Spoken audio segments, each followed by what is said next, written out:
नमस्कार साथियों, स्वागत है आप सबका एक बार पुनः आपके अपने YouTube चैनल वंदे भारत में। देखिए, इससे पहले हमने मध्यकाल के दौरान मध्य प्रदेश में स्थापित प्रमुख राजवंशों के अंतर्गत जो कि हमारा खिलजी राजवंश था उसके बारे में चर्चा करी थी।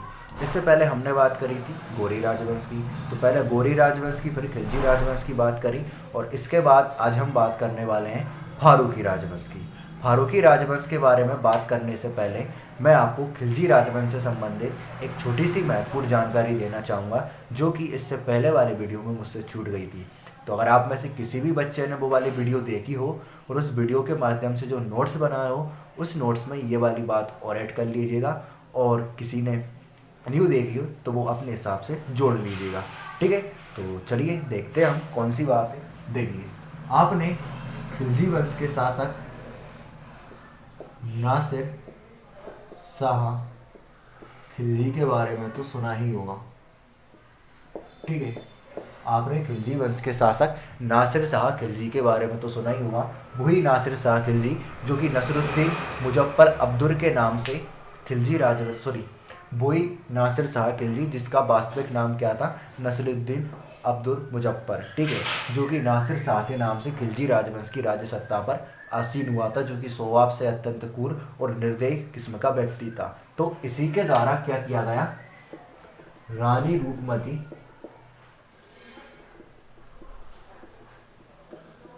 बाज बहादुर के महल का निर्माण करवाया गया। ठीक है, याद रखिएगा, इम्पोर्टेंट है आपका कि रानी रूपमती और बाज बहादुर के महल का निर्माण किसने करवाया था। तो रानी रूपमती और बाज बहादुर के महल का निर्माण करवाया था नासिर शाह खिलजी और नसरुद्दीन अब्दुल मुजफ्फर ने। चलिए आगे हम बात करते हैं, आगे देखते हैं फारूकी राजवंश को।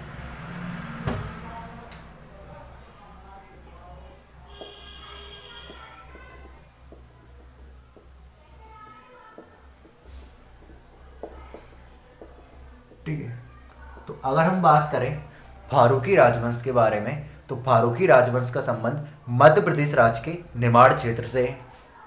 पहली बात याद रखिएगा आप, कहाँ से है इसका संबंध, मध्य प्रदेश के निमाड़ क्षेत्र से। ठीक है, निमाड़ क्षेत्र जैसा कि आप जानते ही हैं कि खंडवा एवं खरगोन जिले का क्षेत्र एक समय पहले निमाड़ क्षेत्र के नाम से जाना जाता था और इसी क्षेत्र से लगा हुआ है मध्य प्रदेश राज्य का बुरहानपुर नामक जिला। फिर देखिए, अगर हम बात करें फारूकी राजवंश की स्थापना के बारे में तो इसकी स्थापना हुई थी 1388 ईस्वी में। कब हुई थी इसकी स्थापना, 1388 ईस्वी में। और 1388 ईस्वी में इसकी स्थापना किसके द्वारा की गई थी, मलिक अहमद रजा फारूकी के द्वारा की गई थी। मलिक अहमद रजा फारूकी। ठीक है, तो जो मलिक अहमद रजा फारूकी था ये फिरोज शाह तुगलक का निजी सेवक था। याद रखिएगा, इसका निजी सेवक था ये फिरोज शाह तुगलक का निजी सेवक, याद रखिएगा।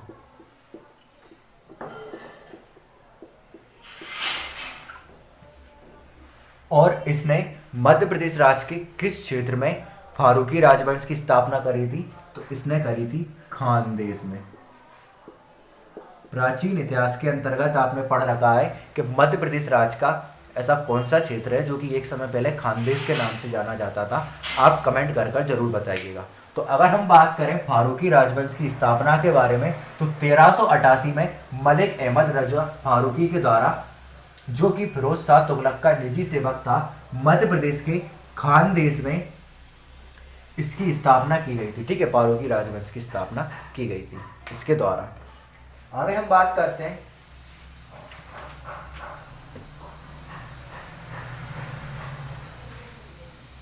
अब देखिए, इस समय असीरगढ़ के किले पर किसका शासन था। अच्छा, असीरगढ़ का किला कहां पर है, असीरगढ़ का किला भी कहाँ पर है? खानदेश में ही है। तो इस समय असीरगढ़ के किले पर किसका शासन था? इस समय असीरगढ़ के किले पर शासन था आशा अहीर का। किसका शासन था? आशा अहीर का। आशा अहीर ने मलिक अहमद रजा फारूकी की आशा अहीर ने मलिक अहमद रजा फारूकी का स्वामित्व स्वीकार कर लिया। इसने कहा भाई कि मैं आपसे तुम्हारा गुलाम हूं। तो इसने क्या कर लिया? इसकी गुलामी स्वीकार कर ली। और आपको बता दूं, इसी समय जो आपका असीरगढ़ का किला है, इसको हम दक्षिण का पहरेदार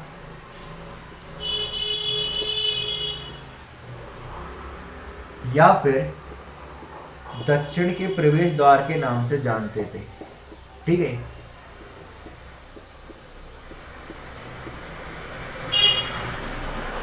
तो काफी ज्यादा इंपॉर्टेंट है। क्वेश्चन पूछा जाता है कि मध्यकालीन इतिहास के अनुसार या मध्यकालीन इतिहास के अंतर्गत मध्य प्रदेश राज्य का ऐसा कौन सा किला है जिसको दक्षिण का पहरेदार या दक्षिण के प्रवेश द्वार या एक और नाम और है दक्कन का पहरेदार के नाम से जाना जाता था। ठीक है, दक्कन का पहरेदार के नाम से जाना जाता था। तो वो कौन सा किला है? असीरगढ़ का किला है। अब समझिए, इसको दक्षिण का पहरेदार या दक्कन का पहरेदार क्यों कहा जाता था? क्योंकि इस किले को जीत पाना लगभग असंभव ही था। ठीक है, स्वयं अकबर ने जब इस किले को जीतना चाहा तो इसने यहाँ के आदमियों को रिश्वत दी और रिश्वत देकर ये इस किले को जीत पाया। देन अगर हम बात करें कि दक्षिण का प्रवेश द्वार क्यों कहा जाता है, तो यहाँ पर हमारी सतपुड़ा पर्वतमाला है जो कि मध्य प्रदेश के नीचे से होकर गुजरती है। बुरहानपुर दर्रा भी यहीं पर है। कुल मिलाकर बात यह है कि दक्षिण से जाने का रास्ता भी यहीं से होकर निकलता था। यही कारण है कि इसको दक्षिण का प्रवेश द्वार भी कहा जाता है। ठीक है।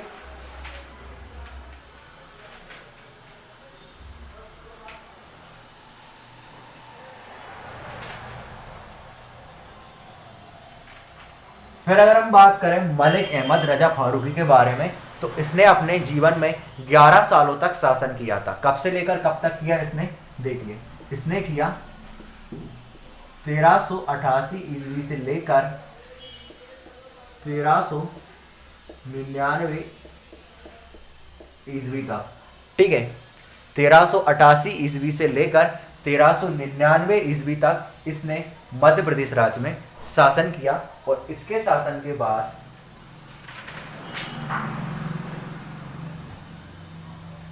अगला जो शासक आया वो आया नासिर खान फारूकी प्रथम।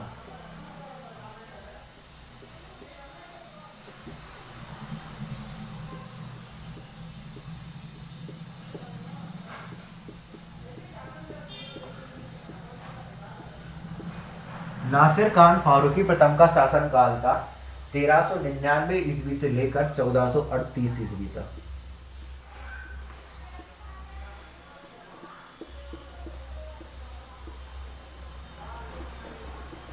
लगभग 30 से 40 सालों तक इसने मध्य प्रदेश में शासन किया। और इसने अपने शासन काल में असीरगढ़ को अपना मुख्यालय बनाया। ठीक है, किसको बनाया? असीरगढ़ को अपना मुख्यालय बनाया। मुख्यालय कह दीजिए या राजधानी कह दीजिए। तो याद रखिएगा, नासिर खान फारूकी प्रथम ने असीरगढ़ को अपना मुख्यालय बनाया था। इसके बाद हम बात करते हैं, देखिए सबसे पहले हम यहां तक की बात करते हैं कि अभी तक हमने क्या क्या समझा। फारूकी राजवंश का संबंध मध्य प्रदेश राज्य के निमाड़ क्षेत्र से है। इसको निमाड़ का फारूकी राजवंश के नाम से जाना जाता है। इसकी स्थापना 1388 ईस्वी में मलिक अहमद रजा फारूकी द्वारा की गई थी, जो कि फिरोज शाह तुगलक का निजी सेवक था मध्य प्रदेश राज्य के खानदेश क्षेत्र में। इसके बाद इस समय असीरगढ़ के किले पर किसका शासक था? आशा अहीर का शासक था, जो कि जिसने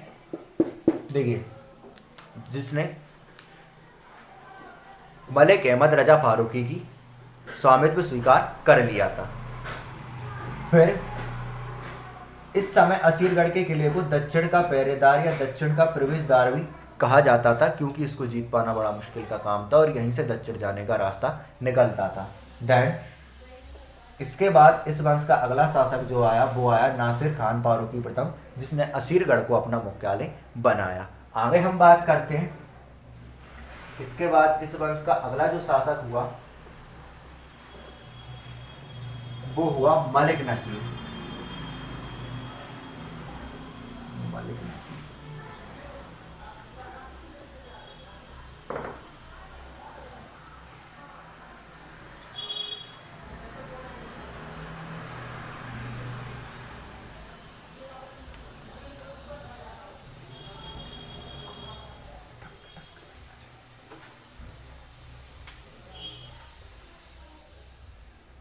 तो मलिक नसीर के बारे में कुछ ज्यादा इंपॉर्टेंट नहीं है, बस आप इतना याद रखिएगा कि जो आपका मलिक नसीर था,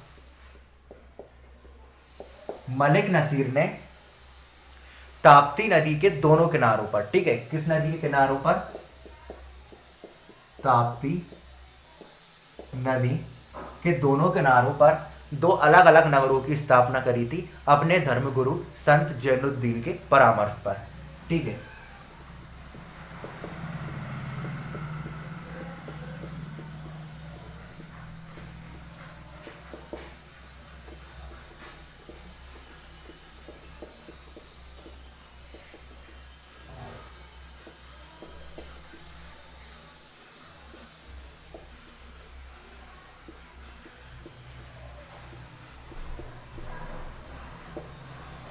तो मलिक नसीर ने ताप्ती नदी के दोनों किनारों पर संत जैनुद्दीन के परामर्श पर दो नगरों की स्थापना करी, और ये दो नगर कौन कौन से थे?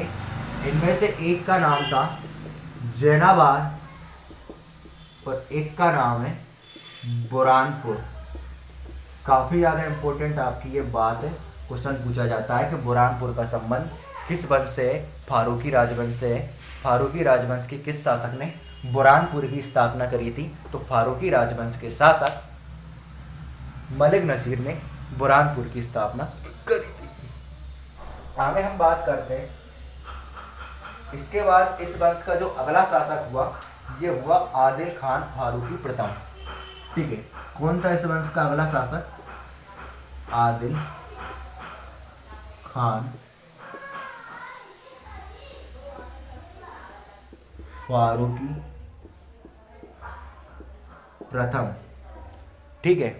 दैट आदिल खान फारूकी प्रथम के बाद इस वंश का जो अगला शासक हुआ वो हुआ मुबारक खान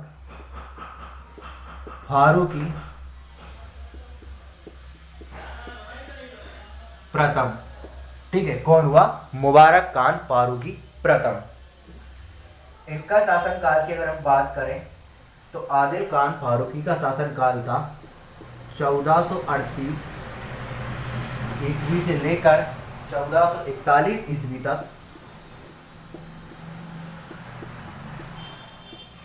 देन मुबारक खान फारूकी प्रथम का शासनकाल था 1441 ईस्वी से लेकर 1457 ईस्वी तक, ठीक है। और इन दोनों के शासनकाल में हमको किसी भी प्रकार की कोई भी उल्लेखनीय घटना ऐसी देखने को नहीं मिलती है जिसके बारे में यहाँ पर कोई विशिष्ट चर्चा की जाए। तो बस यही चीज ऐसी है जो कि इनके बारे में आप लोगों को याद रखनी है। तो आगे देखते हैं हम, इसके बाद इस वंश का अगला शासक कौन आया? इसके बाद इस वंश का अगला शासक आया आदिल खान फारूकी द्वितीय।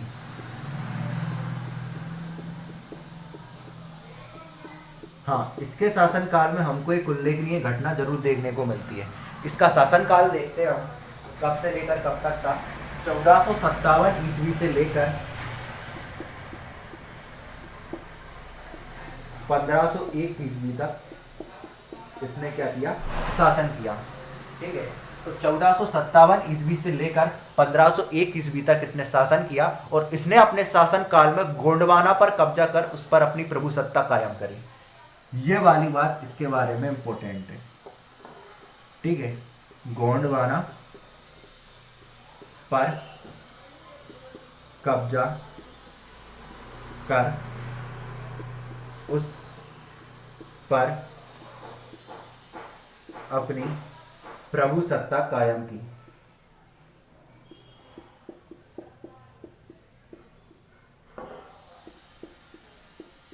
ठीक है, याद रखिएगा। तो इतने वाले पार्ट को हम एक बार और फिर से देखते हैं। देखिए, इसके बाद अभी हमने किसकी बात करी? अभी हमने बात करी मलिक अहमद रजा फारूकी तक की। ठीक है, इसके बाद इस वंश का अगला शासक आया मलिक नसीर, जिसने ताप्ती नदी के दोनों किनारों पर संत जैनुद्दीन के परामर्श पर, जो कि उसके धर्मगुरु थे, दो नगरों की स्थापना करी, जैनाबाद और बुरहानपुर की। इसके बाद देखिए, इस वंश का अगला शासक आया आदिल खान फारूकी प्रथम मुबारक। इसके बाद आया अगला शासक मुबारक खान फारूकी प्रथम। दोनों के शासनकाल में ऐसी कोई उल्लेखनीय घटना नहीं घटी। देन इसके बाद अगला शासक जो आया वो आया आदिल खान फारूकी द्वितीय। हाँ, इसके शासनकाल में इसने गोंडवाना पर कब्जा कर उस पर अपनी प्रभुसत्ता कायम करी थी। शासनकाल कब से लेकर कब तक था? 1457 ईस्वी से लेकर 1501 ईस्वी तक। आगे हम बात करते हैं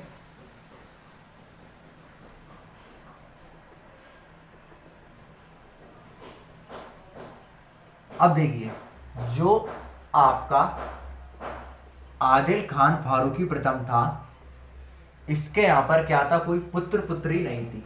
ठीक है, चूंकि इसके यहां पर कोई पुत्र पुत्री नहीं थी, इसलिए इसके मरने के बाद इसका सिंहासन इसके छोटे भाई दाऊद खान को दे दिया जाता है। ठीक है, तो इसके मरने के बाद इसका छोटा भाई दाऊद खान राज सिंहासन पर बैठा और इसने क्या करा? इसने 8 सालों तक शासन किया। इसका शासनकाल 1501 ईस्वी से लेकर 1508 ईस्वी तक। ठीक है, तो दाऊद खान ने 1501 ईस्वी से लेकर 1508 ईस्वी तक शासन किया। फिर दाऊद खान के बाद आया इसका बेटा गजनी खान। जो आपका गजनी खान था, ये राज सिंहासन पर बैठा ही होगा और बैठने के 10 दिन बाद ही इसके नौकर का नाम क्या था? इसकी बहादुर खान ने इसको जहर देकर मार डाला और स्वयं को मालवा का स्वतंत्र शासक घोषित कर दिया। बस इसके बाद ही फारूकी राजवंश के समस्त शासकों के मध्य आंतरिक गृह युद्ध छिड़ गया। ठीक है, इसके बाद क्या हुआ? फारूकी राजवंश के समस्त शासकों के मध्य आंतरिक गृह युद्ध छिड़ गया, जिसका फायदा गुजरात और अहमदनगर के शासकों ने भी उठाया और फायदा उठाकर इन लोगों को आपस में और लड़वाया और इस प्रकार आंतरिक संघर्ष के परिणाम स्वरूप फारूकी राजवंश जो था ये धीरे धीरे कमजोर पड़ने लगा और इस प्रकार फारूकी राजवंश का जो अंतिम शासक था, जिसका नाम था बहादुर खां। ठीक है, हाँ, तो फारूकी राजवंश का अंतिम शासक कौन था?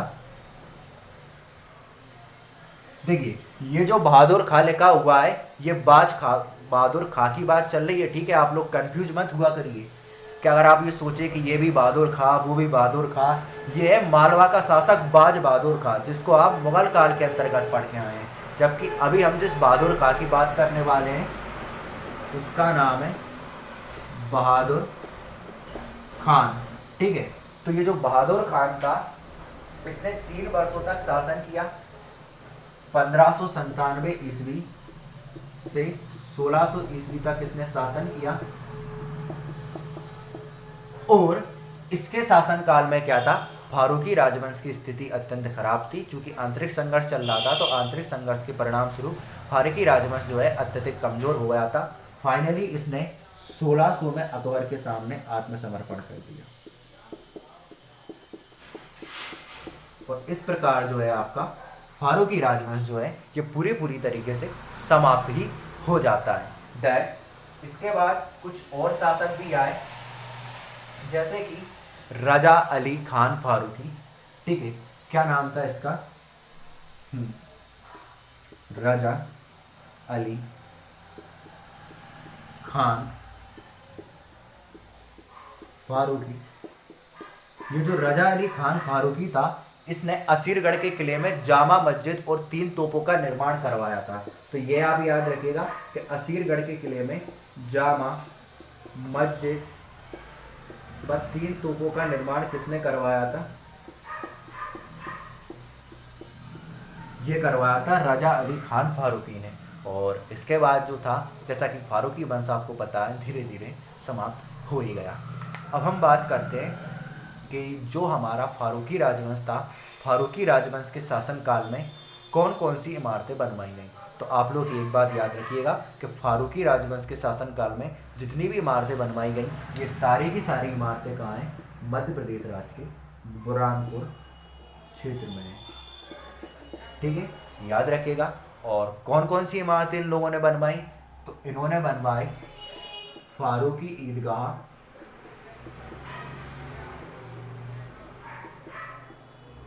बीवी की मस्जिद, ठीक है, फारूकी ईदगाह, बीवी की मस्जिद, ठीक है। देन इसके बाद जामा मस्जिद, और एक इधर लिख देता हूं मैं, एक बनवाई इन्होंने हजरत शाह भिकारी दरगाह।